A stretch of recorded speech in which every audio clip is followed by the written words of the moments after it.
All right, let's go over skill 2.4, which is graphing and writing equations for linear functions. Before I get into these questions that you see on my screen, I wanted to go to one of the Writng charts that we did in class. And the idea here is, in order to write the equation or to interpret what's going on with a linear function, you need to look for two things specifically. One, you need to look for how's it changing, which is the slope, and you need to figure out what and where did you start with, or in other words, what's your initial value. So I have here this Writng chart, and I'm going to show the equation first, so that way you can kind of see the general format. And again, we're using this equation format because that is the structure for all of these, because your m here is your rate of change, in other words, your slope. Your b is your beginning value. So if I'm looking at this equation, how do I read it? Well, first I need to, this is why we wanted you to kind of create a story to help you think about it. Because if I think of x, the x value is days and the y value is money.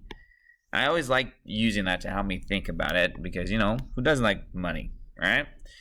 So the way I'm going to do this is, if I look at y here, I'm going to read it just like a sentence. It starts with the y value. In other words, the amount of money equals, well, I'm losing because it's negative. Do you see that? I'm losing $5, right there, that $5 for every 2 days. Now I'm drawing the arrows so that way you can see how I'm reading it. So I'll do it again really quick. So the idea is I'm starting with money. So the amount of money I have equals, well, I'm losing $5. You see how that number on top is y? $5 for every, that's what that line means, 2 days. Okay? Here, 1 second. I'll pause that for a second. I'll come right back to you guys. So for every 2 days. And then what does the 15 mean? Well, since this is money, that is money. That's actually what I started with. So in other words, I started with $15, but I'm losing $5 for every 2 days. And that is how I'm interpreting this equation. So if I can figure out how it's changing and where it's starting at, I can create everything. So if I gave you the equation, or rather if I give you the graph, actually let me backtrack. If I give you the equation, we can graph it because I start with 15. Well, the y-axis here we've said is money, so therefore we start here at 15. And then what happens is I lose 5. That means we go down 5 for every 2 days. So we go down 5 and over 2, down 5 over 2, down 5, and so on. I think I kind of just eyeballed it. It's not exactly drawn to scale, but that's the idea. I'm going down 5 and over 2, down 5 and over 2. Okay, and that's how I can sketch the graph because I'm reading it like a sentence. If I gave you a variable like this, I started with $15 and then I spent $5 every 2 days, right there, that's my slope. This is what I started with. Boom, y equals, I lose 5 for every 2 days and I start with 15. It's a sentence. It literally is a sentence with variables and numbers. That's all this is. If I gave you a table, for example, here, it's pretty easy. You can see I'm starting with 15, but here's the key thing. We start with 0 because in this context, I haven't worked any days. So on day 0, nothing's happened. That's why I started with 15. But you can see how it's changing because it goes from 0 to 2. So notice your rise is adding 2. And then the 15 to 10, it went down 5. And you can see that's happening for all the other ones. Down 5 for every 2. So if I had just a table, this is going to be y equals, I'm losing 5 for every 2 axes or days, and then I start with 15. That's the idea, okay? So with that, let's jump over here. So I need those two things. I need to know how it's changing, and I need to know where it started at. So for the first, you're given a linear function numerically. Here it is. So I need to figure out how it's changing and where it started at. So here we go. So I'm going to look at the y values, and I'm noticing they're going down, looks like down 5. So I'm losing 5 every single time. Oh, that's convenient. Okay, yep, losing 5 every time. But how's it changing the x values? It went from -8 to -4. Again, think of like a number line. One moment. Okay, I'll come right back. So it went from -8 to -4. That went up 4. Then it went from -4 to 0, that went 4. And then 0 to 4, that one also went up 4. So hopefully you're starting to see that it's for every 4. So my slope is going down 5 for every 4. All right, so therefore, we're losing 5 for every 4. That's my slope. And now the question is, where did it start? Well, this is where I look at my input value. Where is it 0? Oh, right there, boom. So I started at 80. So now, let's write the equation. Y equals, I'm losing 5 for every 4 x's. And I started at 80 for your y. And there's your equation, okay? So I'm going to go a little faster on the other ones, but that's kind of the idea. Find out it's changing, where did it start at? So I'll do it backwards so that way you can see a different approach.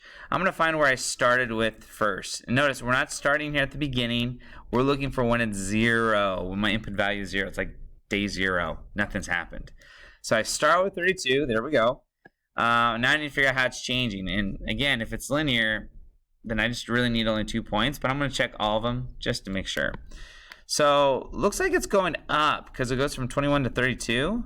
It looks like it went up 9. Let's see, is this one? No, that one went up by 11. Ooh, something was amiss. I'm gonna have to fix this so that way you get the proper one. I think the intention was you're adding 11 each time. So let's assume that this one, no, that was 11. Oh my goodness. I'm all rattled because got it wrong. That's okay. So it should be plus 11 each time. There we go. And then for my x values, it's changing by 1. So -1 to 0 is plus 1, 0 to 1 is plus 1. So it looks like for every 1x, I'm adding 11. So let's write the equation. Y equals, I'm adding 11 for every 1x. And then remember, I started at 32, so that's plus 32. And there's your equation, okay? So again, if I know how it's changing and where I started with, boom, can write the equation pretty easy. So now let's look at verbal. This is the story. So if I give you a story, can you create the equation? So reading through C, it says, using a new app that I just downloaded, I want to cut back on my calorie intake so that I can lose weight. I currently weigh 195 pounds. My plan is to lose 5 pounds every 3 weeks. That should be a plural there. Weeks until I reach my goal. So I want you to create an equation to match that story. Well, if we want to think about y here is going to be what? Y, I'm going to say, is pounds. Okay? Y is equal to pounds. That means x here is going to be weeks. The reason why I write that, and I didn't do the other one, is so that way I can keep track of what is what. Because notice there's no x's, there are no y's. So this is going to help me write my equation. So it's good to actually write that part down. So now let's jump into it. So I'm going to say the amount of pounds I have. Well, it looks like I'm starting at 195 and I'm losing 5 for every 3. So I'll write the slope first since that matches the mx plus b. You don't have to. You can write the intercept first, but I'll write the slope first. So my plan is to lose 5 pounds for every 3 weeks. There we go. And then I started with 195 pounds. So that would be acceptable to write. If this makes more sense to you, you can say, yeah, the amount of pounds starts at 195, and then I lose 5 for every 3 x's. Either one is fine. Whatever makes the most sense to you, that's fine. We just want to make sure you identify what each piece means. Okay?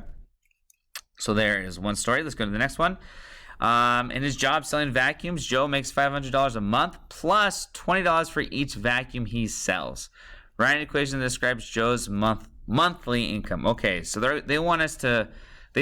In this problem, they've hinted at what the output is. We want to know monthly income. So my y value is going to be that monthly income. So we're looking in 1 month only, okay? The x value here, this is where it gets a little tricky because if we look at 1 month, Joe's always going to get 500. So that 500 is constant. It's constant. So Joe is going to get paid 500 flat no matter if he sells any vacuum. So that means that the only thing that's changing here is the amount of vacuums he sells. So that means x here is going to be the number of vacuums. The number of vacuums sold. So now let's create this equation. Here we go.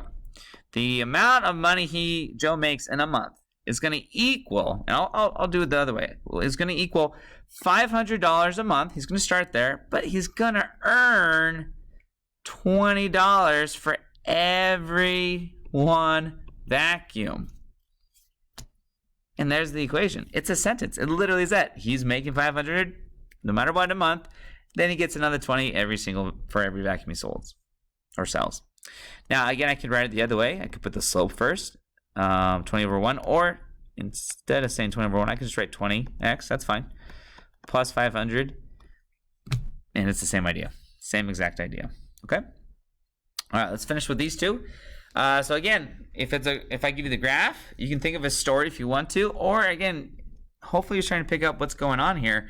I'm looking at it in terms of how is it changing, where I'm starting at. So for this first graph on E, notice I'm starting at 40, so right away I'm going to say y equals, I'm going to put the y-intercept first, 40.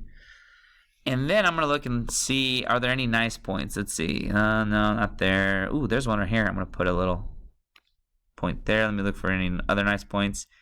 And what I mean by nice points is that the vertical and horizontal are matching or intersecting on the line. So those would be nice points there. Okay. So now I just need 2 of them really. Let's find out how much it changed. It looks like this is going by 5s. You see how it's 5, 10, 50, 20.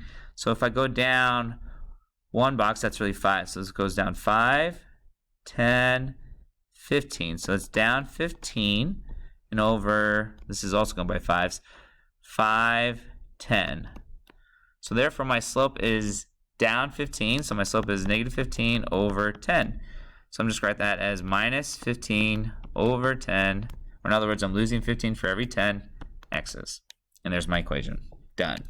Could I simplify this slope? You betcha. I can divide the top and bottom, or numerator and denominator, by 5. That leaves me with negative 3 over 2. So I could rewrite this to be y equals 40 minus 3 over 2x if I wanted to, but this matches the graph pretty well. But just know that these are equivalent. Okay, so let's finish with F. Notice I need to figure out where I'm starting. It looks like this is the x-axis here. So we're negative. Ooh, we're owing. If I think this says money, if y is money, I owe somebody $5 and it's going up. So the good news is my debt is going away. However, I have to start negative. So I'm going to think of this as money. So the amount of money I have is going to be negative 5. I owe somebody negative 5. But then I am adding something because it's increasing. So let's find some nice points. Let's just kind of, where are they? Oh, I see one right here. Nice. I'll just get another one right here just in case I have a little trouble. All right. So let's figure out how much this is changing by. So it looks like it's going by 1s there. Okay, cool. So I'm going to go right 1, 2, 3, 4, 5, 6, 7. So it's going right 7 and up 1, 2. So it looks like I'm paying back my friend $2 every 7 days. That's what it looks like to me if I think of this as money on the y-axis and then days on the x-axis. So with that idea, that's your equation. Again, if you want to write it with the y equals mx plus b, that's fine. It's just 2 over 7x minus 5. The reason why I'm showing it in a different format is that sometimes the y equals mx plus b kind of hides or doesn't match the story as well, especially if I'm reading it like a sentence, because this makes a lot more sense if I read it that way, that the amount of money I have is, well, I owe somebody $5, but I'm paying them back 2 for every 7 days. And there you go.